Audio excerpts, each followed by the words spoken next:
Sir budget meetings ಎಲ್ಲ budget meeting ಇನ್ನೂ ಪ್ರಾರಂಭ ಆಗಿಲ್ಲ. ಪ್ರಿಲಿಮಿನರಿ ಚರ್ಚೆ ಮಾಡ್ತಾ ಇದ್ದೀವಿ ಫೈನಾನ್ಸ್ ಡಿಪಾರ್ಟ್ಮೆಂಟ್ನವ್ರ ಜೊತೆ. ಸೊ 2ನೇ ತಾರೀಕಿನಿಂದ ಪ್ರಾರಂಭ ಆಗುತ್ತೆ, ಸ್ಟ್ರಿಕ್ಟಾಗಿ 2ನೇ ತಾರೀಕಿನಿಂದ. ಡಾಲರ್ಸಲ್ಲೂ ಕೂಡ ಕರ್ನಾಟಕದ ಬಗ್ಗೆ ಭಾಳ ಹೆಮ್ಮೆ ಮಾತಾಡಿದ್ದಾರೆ. ಕರ್ನಾಟಕದಲ್ಲಿ ಇನ್ವೆಸ್ಟ್ಮೆಂಟ್ಗೆ ಒಳ್ಳೆ ಅವಕಾಶ ಇದೆ ಅನ್ನೋ ಮಾತುಗಳು ಆಡಿದ್ದಾರೆ ಡಾಲರ್ಸಲ್ಲೂ. ಎಲ್ಲಿ ಡಿ.ಕೆ. ಶಿವಕುಮಾರ್ ಎಲ್ಲ ಹೋಗಿದ್ರಲ್ಲ ಅದು.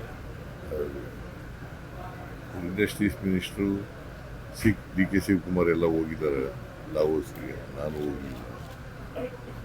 ಬಟ್ ಅಲ್ಲಿ ಕರ್ನಾಟಕದಲ್ಲಿ ಯಾವಾಗಲೂ ಕೂಡ ಇನ್ವೆಸ್ಟ್ಮೆಂಟಿಗೆ ಒಳ್ಳೆ ವಾತಾವರಣ ಇದೆ. ನಮ್ಮಲ್ಲಿ ಮ್ಯಾನ್ ಪವರ್ ಜಾಸ್ತಿ ಇದೆ, both skilled and unskilled power ಸಿಗ್ತದೆ. ಈಗ ಆಗಿ ಸ್ಕಿಲ್ ಟ್ರೈನಿಂಗ್ ಎಲ್ಲ ಮಾಡಿಕೊಡ್ತಾ ಇದ್ದೀವಿ. ಸೊ ಹಾಗಾಗಿ ಎಲ್ಲಿ ಸ್ಕಿಲ್ ಟ್ರೈನಿಂಗ್ ಆಗಿರ್ತದೆ ಅವ್ರಿಗೆ 100% ಕೆಲಸ ಸಿಗುತ್ತೆ. ಸರ್, ಈಗ ಮೊನ್ನೆ ವಿಧಾನಸಭೆಯಲ್ಲಿ ಆದ ವಿಚಾರದಲ್ಲಿ ರಾಷ್ಟ್ರಪತಿಗಳಿಗೆ ರಾಜ್ಯಪಾಲರು ವರದಿ ಕೊಟ್ಟಿದ್ದಾರೆ. ಕೊಡಲಿ, ಬೇಡ. ತಮ್ಮ ಕಡೆಯಿಂದ ಏನಾದ್ರು ಸರ್ಕಾರದ ಕಡೆ ನಮ್ಮ ಕಡೆ ಇದೆ, ಅವ್ರು ಕೊಟ್ಟಿದ್ದಾರೆ ವರದಿ, ತಿಳಿಸಿದ್ದಾರೆ ಅಷ್ಟೇ ಏನು ನಡೀತು ಅಂತ ತಿಳಿಸಿದ್ದಾರೆ. ಬಟ್ ರಾಜ್ಯಪಾಲರು ಈಗ 176 of the Indian constitution, 163 of the Indian constitution says shall address shall ಅಂತ ಪದ ಉಪಯೋಗಿಸಿದರು. ಅದನ್ನ ಅವರು ಮಾಡಬೇಕಾಗಿತ್ತು. ನಾಳೆನೂ ಕೂಡ ಭಾಷಣ ಮಾಡಬೇಕಾಗಿದೆ. ನಾಳೆನೂ ಕೂಡ ತಾವು ಬರ್ಕೊಟ್ಟ ಭಾಷಣ ನಾಳೆ ಬರ್ಕೊಡ್ತೀವಿ ನಾವು. ಬಟ್ ಅವರು ಭಾಷಣ ಮಾಡೋದು ಇದರಲ್ಲಿ ನಾವು ಏನು ಬರ್ಕೊಡ್ತೀವಿ ಅದನ್ನು ಮಾಡಲೇಬೇಕು. ಜಂಟಿ ಅಧಿವೇಶನ ಮಾಡುವಾಗ ನಾವು ಸರ್ಕಾರ ಏನು ಬರ್ಕೊಡ್ತೀವಿ ಅದನ್ನು ಮಾಡಲೇಬೇಕು. ಡಿಸ್ಕ್ರಿಷನ್ ಇಲ್ಲ. ನಾಳೆದು ಕೂಡ ತಾವು ಬರ್ಕೊಟ್ಟಿದ್ದಲ್ಲ ಸರ್?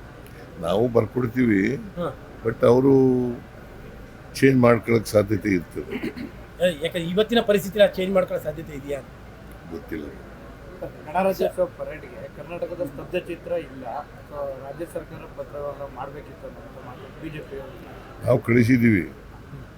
ಅವ್ರು ಮಾಡದೆ ಹೋದ್ರೆ ಏನು ಮಾಡೋಕ್ಕಾಗುತ್ತೆ? ಸರಿಯಾಗಿ ಪತ್ರ ವ್ಯವಹಾರ ಆಗಿಲ್ಲ ಅಂತ ಸರ್. ಪತ್ರ ವ್ಯವಹಾರ ಎಲ್ಲ ಆಗಿದೆಯಪ್ಪ, ಪತ್ರ ವ್ಯವಹಾರ ಎಲ್ಲ ಆಗಿದೆ, ನಾವೆಲ್ಲ ಕಳಿಸಿದ್ದೀವಿ. ಅದು it is for them to choose. ಈಗ ಪ್ರತಿ ರಾಜ್ಯದಿಂದ ಸ್ತಬ್ಧಚಿತ್ರ ಮಾಡಬೇಕಾಗಿರ್ತಕ್ಕಂಥದ್ದು ಕೇಂದ್ರ ಸರ್ಕಾರ ಅಲ್ವಾ, ಅವ್ರು ಮಾಡಬೇಕು. ಸರ್, ನಿನ್ನೆ ಹಾಸನದಲ್ಲಿ JDS ಸಮಾವೇಶ ಆಗಿದೆ, 25ನೇ ವರ್ಷದ ಸಮಾವೇಶ ಆಗಿದೆ.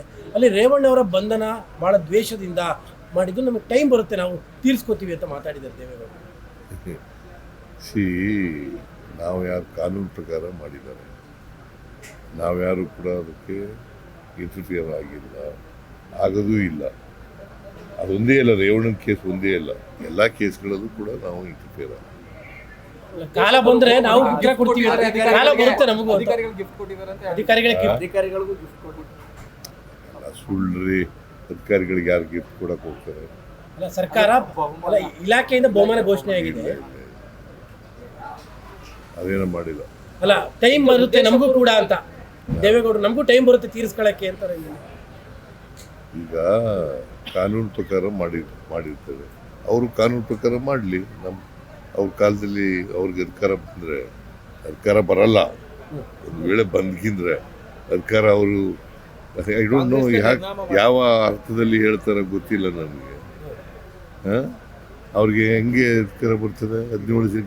17 ಗೆದ್ದಿರೋರಿಗೆ ಹೆಂಗೆ ಅಧಿಕಾರ ಬರ್ತದೆ? ಈ ಸಲ ನಿರ್ನಾಮ ಮಾಡ್ತೀವಿ ಕಾಂಗ್ರೆಸ್ ಅನ್ನೋ ಒಂದು ಘೋಷವಾಕ್ಯ ನಿನ್ನೆ ಆಯ್ತಪ್ಪ, ಬಾಯಿನಲ್ಲಿ ಹೇಳಿದ್ರೆ ರಾಜಕೀಯ ಭಾಷಣ ಮಾಡುವ ಪ್ರಶ್ನೆ ಆಗುತ್ತಾ? ಅವರು ನಾನು ಪ್ರೆಸಿಡೆಂಟ್ ಆಗಿದ್ದಾಗ 2004ರಲ್ಲಿ 59 ಗೆದ್ದಿದ್ದಾರೆ. ಈಗ ಎಷ್ಟು ಗೆದ್ದಿದ್ದಾರೆ? 17. ಬಟ್ ಅವರಿಗೆ ಬಿಜೆಪಿ ಜೊತೆಲಿ ಇರೋ ಕಾನ್ಫಿಡೆನ್ಸ್ ಇದೆ. ಬಿಜೆಪಿ ಜೊತೆಲಿ ಕಾನ್ಫಿಡೆನ್ಸ್. ಬಿಜೆಪಿ ಅವ್ರು ಜಾಸ್ತಿ ಗೆದ್ರೆ ಸ್ವಲ್ಪ ಬಿಟ್ಬಿಡ್ತಾರೆ ಇವರಿಗೆ ಚೀಫ್ ಮಿನಿಸ್ಟರ್ ಆಗಕ್ಕೆ. ಫಸ್ಟ್ ಆಫ್ ಆಲ್ ಬರೋದೇ ಇಲ್ಲ ಅವರು, ಫಸ್ಟ್ ಆಫ್ ಆಲ್ ಬರೋದೇ ಇಲ್ಲ, ಯಾವ ಕಾರಣಕ್ಕೂ ಬರಲ್ಲ. BJP ಇವರಿಬ್ಬರು ಸೇರಿದ್ರು ಕೂಡ ನಾವು ಎಷ್ಟು ಗೆದ್ದಿದ್ದೀವಿ? 136 ಗೆದ್ದಿದ್ದೀವಿ. ಆ? ಆಮೇಲೆ ಸೇರಿಸಿ 140 ಆದ್ರಿ ಬೈ ಎಲೆಕ್ಷನ್ಸ್. ಈಗ 140 ಆಗಿದ್ದೀವಿ.